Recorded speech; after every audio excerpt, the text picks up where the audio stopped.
It's a political impossibility to deport hundreds of thousands of people. We simply can't do it. At the moment, it's a political impossibility. But is it your ambition? No. Yeah, I'm not going to get dragged down the route of mass deportations or anything like that. But he's wrong. I mean, let's say there's a mid-sized jet that could have 250 people on it. Could you have 10 flights a day from Heathrow to places around the world? Sure you could. Any delusion that the growing Reform UK civil war caused by the brutal axe scene of Rupert Lowe, including a wholly unnecessary police report, would soon fade, well, that's now gone. The right is divided, not just on the issue of the conduct of Nigel Farage, but on whether mass deportations are possible and necessary. With Douglas Murray today directly contradicting academic Matt Goodwin's position on this hot-button issue. So I'll get to that very shortly. But before that, I think the great Yarmouth MP, a standout citizen with a clean record and a £35 million fortune who donates every penny he earns for being a member of Parliament to charity causes, well, I think he was the wrong bloke to try and destroy using the cancel culture methods of the left. This hour, Rupert Lowe is plotting to sue Nigel Farage, but he has made one last-ditch bid to get Reform's Messiah to see sense. This letter, an emotional open letter to Nigel, has been posted on X, and in part he writes, "Nigel, my latest invitation for dinner with you did not receive a response, but I am going to make one last effort. Our members deserve that. Without them, neither of us would be in Parliament. Their hard work, their efforts, their determination, that's what put us there. Not me, not you. Your real motive was to remove me because I dared to ask questions. I am trying one last time. But before that can happen, you must stop your malicious witch hunt. You personally have told outright lies about me on national television. I have undeniable evidence to prove this. I urge you to retract and apologise for those remarks today. I will not tolerate falsehoods and my legal team are working on it. The British public do not appreciate foul play.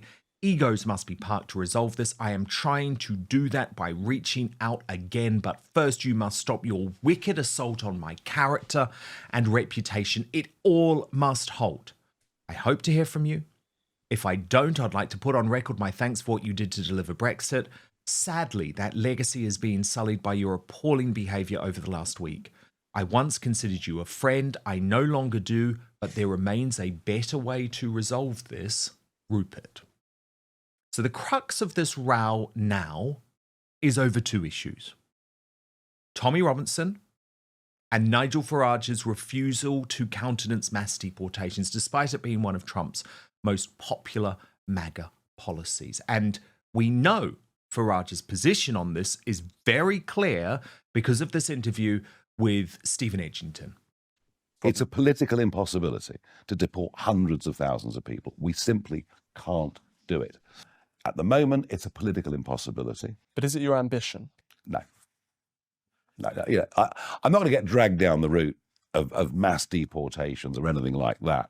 Yeah, I mean, people are always going to come and go, and we are a country that's engaged in international trade, and we have relationships around the world through the Commonwealth, etc.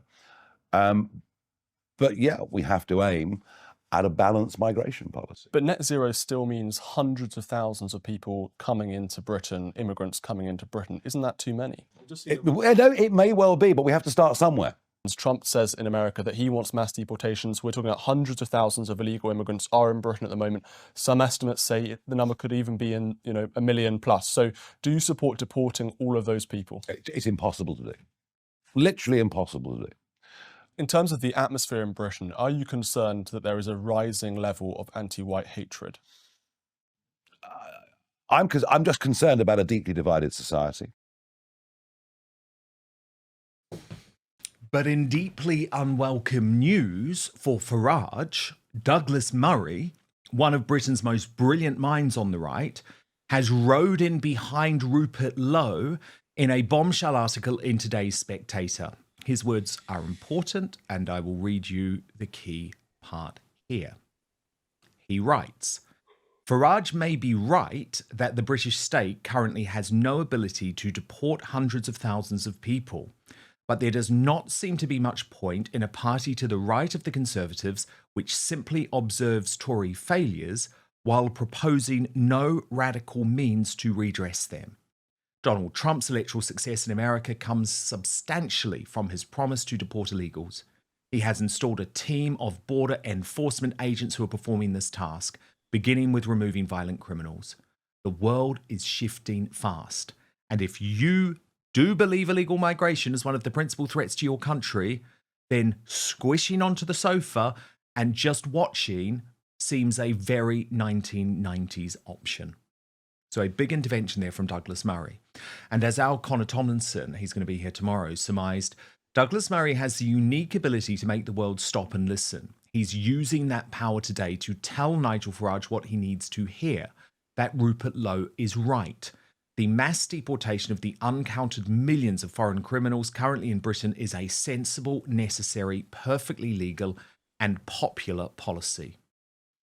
But Team Nigel is also out in force, showing just how deep this divide within Reform UK has become. First, you've got the GB News MSM mob led by Matt Goodwin and Carol Malone. Those of the so-called online right, an amorphous online subculture of right-wingers who support policies like remigration, the repatriation of migrants back to their countries of origin, who broadly support Rupert Lowe in this debate, are effectively claiming that Nigel Farage lacks ideological purity and that the Reform Party have become too soft on these cultural issues. While I don't want to be drawn into the personal dispute between Nigel Farage and Rupert Lowe, which I know that many Reform voters, members and activists out there will find deeply unfortunate and regrettable, I do want to say a few things about this ideological rift, because I think that more than a few people out there might be losing touch with political reality. What some people online are suddenly and conveniently forgetting is that at the last general election in 2024, Nigel Farage and the Reform Party were the only political party in Britain to call for the immediate deportation of dual nationals who had been convicted of raping and sexually assaulting British children. I do think they've suspended Lowe because Farage wants to make Reform a serious party, and he knows that some of the stuff that Rupert Lowe puts out, like deporting, mass deportation of all migrants, that is not a serious solution. Yeah. And Farage has said, he's made very clear statements about it. He said we must not isolate all of Islam, all Muslims. We must not condemn it all, because he's trying to make Reform a serious party. Then we had Majid Nawaz, who supports Nigel because he loves the fact there's a Muslim in Zia Yusuf at the head of Reform UK. Rupert Lowe will not prosper. Ben Habib will not prosper in this endeavour. Good luck to them. Ben Habib's a good businessman. Maybe he should go back to business. Rupert Lowe, go back to farming. Your political days are over. Set up a new party if you like. You probably lose your deposit. Perhaps join UKIP. But that's a dead end too, which we suspect you know, which is why there's rumours you're going to set up your own party. Either way, it's over for you. There's no coming back from this. Nigel Farage will become the next Prime Minister of the United Kingdom, and the Reform Party's performance in this May's elections will outdo expectations, and Zia Yusuf will get the deserved credit as chairman of the Reform Party for that. It's over for you. But this issue is not going to go away quickly. Of particular concern to Nigel will be that his biggest ally in the world, the millionaire bad boy of Brexit, Aaron Banks, seemingly countered his position on mass deportations on X today. So Aaron wrote, anyone who comes to the UK legally should be deported back to the country of origin. If it's Afghanistan, then bad luck, don't come here. The millions that settled here legally because the Conservative Party encouraged mass immigration came legally and have a right to stay. We should deport the Conservative politicians who did it. Any person who arrived in the last 10 years involved in serious crime should have their nationality revoked and be returned from the country of origin. Now, Ben Aston pushed him specifically on this, saying, there are estimated to be as many as 1 million illegal migrant men in the UK. There will be tens or hundreds of thousands more by the time Farage is elected. Do you think Reform should commit to deport these people? And Aaron Banks replied quite simply, yes, anyone who entered illegally should go. Otherwise, the law means nothing and more come. And that is a clear split now on the issue of mass deportations between Aaron Banks and Nigel Farage. Sadly, Reform's solution at the moment to what is, I think, a genuine and important debate over the future of Britain seems to be becoming more controlling, even trying to silence its members. LBC reported today Reform UK organisers and members threatened with dismissal if they speak to the media. And Reform's natural allies in the independent media space do see what's going on here. For example, Carl Benjamin of Lotus Eaters, who posted they are battening down the hatches in an attempt to weather the storm, further tyrannising their own membership over a row that simply didn't need to happen. And Mike Graham of Talk, who has been the best in the legacy media space on this issue, added, Reform needs to bring their vote together, but it's obvious they won't. They care more about the legacy media. And I do think that's a big problem because we are entering a new world. The narrative cannot be controlled anymore by the usual gatekeepers. Reform needs to embrace this moment, not run away from it. Now, the Superstar Panel. But first, you know how often I talk about the need for free speech to be protected? Well, I've been thinking increasingly of the need for personal protection too, from snoopers, bad actors, and hackers online. I'm delighted to tell you I have now found the fail-safe solution. But what's more, this VPN, or virtual private network, to use the full term, is also a life changer when it comes to providing you entertainment and information from anywhere in the world, wherever you are. Let me introduce you to Surfshark, an incredible and easy-to-use service that encrypts all your internet traffic, meaning your online activity stays safe so you can shop, stream, browse, and conduct your banking online in complete privacy. But the benefits of Surfshark go way beyond keeping you safe online because it also allows you to access your favorite entertainment and news shows and channels, including streaming services like Hulu, iPlayer, HBO Max, and Peacock.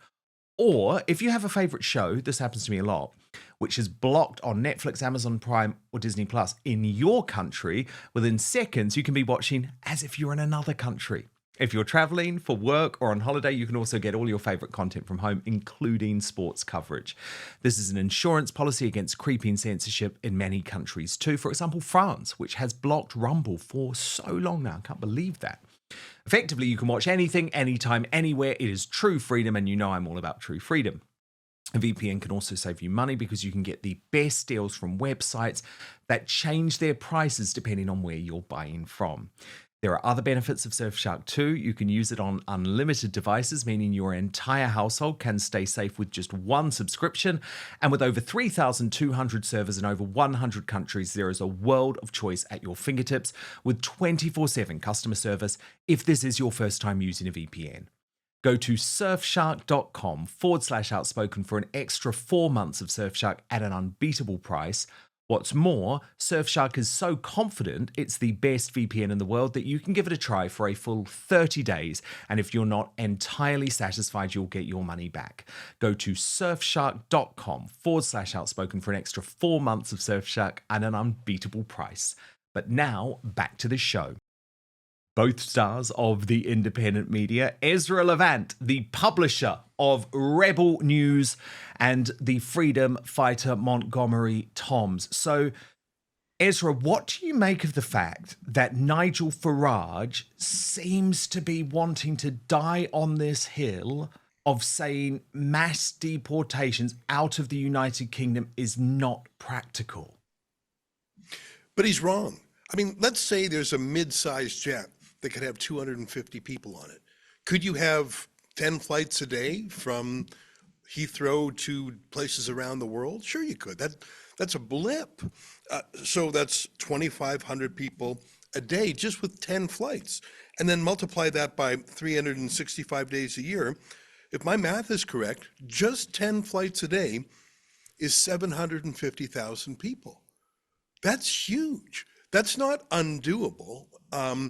And it's not just the deportations that are doable, it's the message they would send to the little boats crossing the English Channel, which is the same message that Trump has managed to project in America, which is we are going to such lengths to deport people that you better not even try to come. It's not just the deportations, it's the deterrence of more trafficking. There are so many airports in the UK. London itself is such an air transport hub.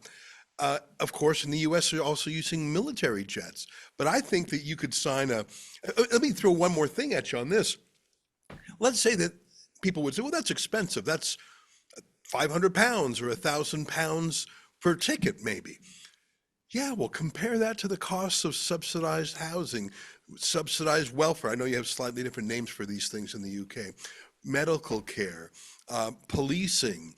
I mean, there are and frankly, if you removed hundreds of thousands of illegals from the UK, that would reduce the cost of housing in some superheated markets. Yep. Everything would be better in the UK if you had deportation. Look at Sweden, the Scandinavian countries, paying people a bounty to leave, like paying them up to £10,000. That sounds like a shocking amount of money, but that is a fraction of what these folks cost the British taxpayer over the course of their lifetime. Montgomery Toms, where do you stand on the issue of mass deportation? Well, look, I've actually publicly not spoken about mass deportation or the immigration issue hugely. I've actually been quite patient, especially with reform. You know, I've been very, very mistrustful of kind of left and right politics and the mainstream sort of approach to the political system.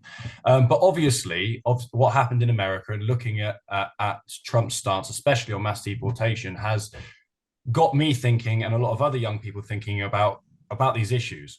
My position is, okay, so I live in London, and I'm a young person who lives in London, and worse than that, I'm a young white person who went to university and had to deal with the sort of obsession with diversity and inclusion politics, and why immigration is somehow really, really favored in the UK as being a positive influence on our culture, which I never really thought I had to care about until obviously these kind of things were happening to me. You know, I go out into London and I really start to observe what mass migration means for the UK, and how someone like myself, who's quite a traditional English straight white male, which these days can obviously be a bit of a problem. What a terrible thing. Yeah, terrible thing, a straight white man. Goodness gracious me, you've got no hope. It's kind of got me thinking about these issues. Now, do I think that mass deportation is the answer? Quite honestly, I don't know if I'm in a position to be able to comment quite so specifically. But what is very saddening is the fact that a topic like this can be used to be so divisive.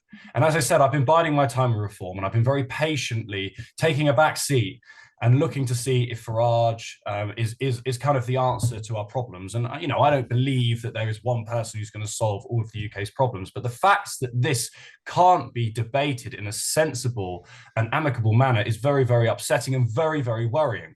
And I really like Rupert. I really like what he said. And I really like, especially, I like his transparency at times. And the fact that this conflict has taken place, more than anything, it's just, I'd say, disappointing, especially for those who were looking at reform as being the answer. Well, indeed, we need hope, don't we? We desperately need hope, Ezra Levant, because of the tyranny that has been unleashed by this socialist Labour government.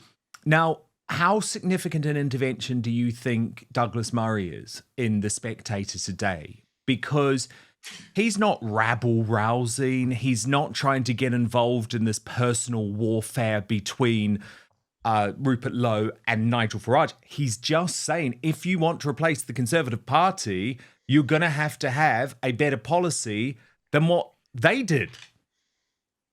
I love Douglas Murray. He's so bright. And if I'm using the word right, he's just a little bit posh. And he talks about that sometimes. Yes. He says, if you look and sound like Douglas Murray, you can say things that you can't say if you look and sound like Tommy Robinson. I mean, Douglas Murray has a formal education. He speaks with a received pronunciation. I forget. I mean, he's just got that certain fancy English about him. And so I don't think Douglas Murray is really going to resonate with working class Brits, but it's sort of a scolding of the more fancy political elite that, look, you're going to miss the boat here. Hey, Dan, can I tell you a really quick story? Please. You know where I was last 4th of July? Now, I'm a Canadian. In America, 4th of July is their big Independence Day holiday. I spent the 4th of July last year in Clacton-on-Sea. I went to Nigel Farage's home turf on his election night. And I didn't know what I was getting in for, because I didn't know that you Brits all meet together in one room. All the ballots are there. They're all verified, and they're all the party. It's sort of wonderful, but it didn't end till 4 a.m. because every ballot was counted and checked by hand, and all the scrutineers. I loved every moment of it, but I was there for 8 hours. And you know what I did for 8 hours, Dan? What? I talked to everybody. Yes. Or more to the point, everybody talked to me. Yes. Everybody in Nigel Farage's team, because Tommy Robinson had just come back from Canada. And I don't know if you remember, Dan. Yes. When Tommy came to Canada to do a speaking tour, he was arrested in Canada, and we had to get him out of jail. It was a whole thing. So that was fresh on the mind of some Brits. So when I was there in Clacton-on-Sea, all these Reform UK people recognized me and wanted to talk to me. I talked to dozens. And here's my point of telling you that story. I spent 8 hours with the Reform UK team right in Nigel Farage's heartland.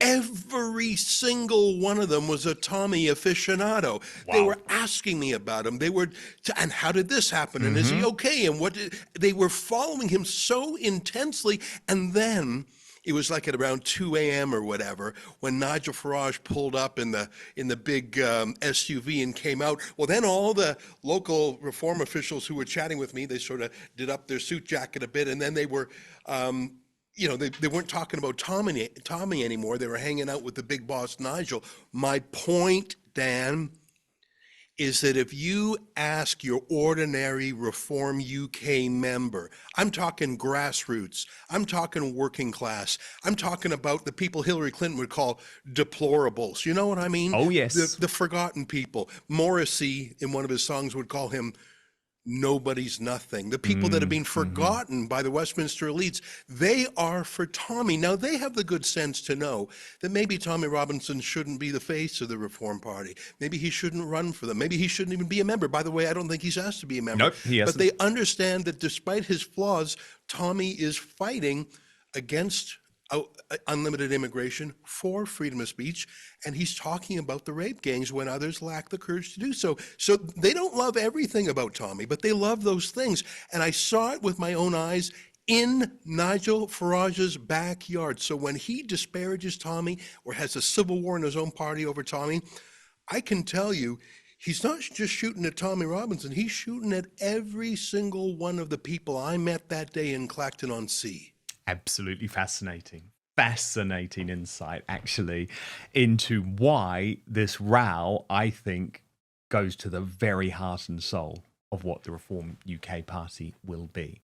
Thank you so much for watching Dan Wootton Outspoken. Please click on my face just to the bottom left to subscribe to this brand new independent news source and turn on the notification bell so you'll be alerted to our brand new live shows, uncancelled interviews, and special royal episodes. Outspoken is also now available as a podcast, so you can listen to the show every weekday on the go, wherever you are.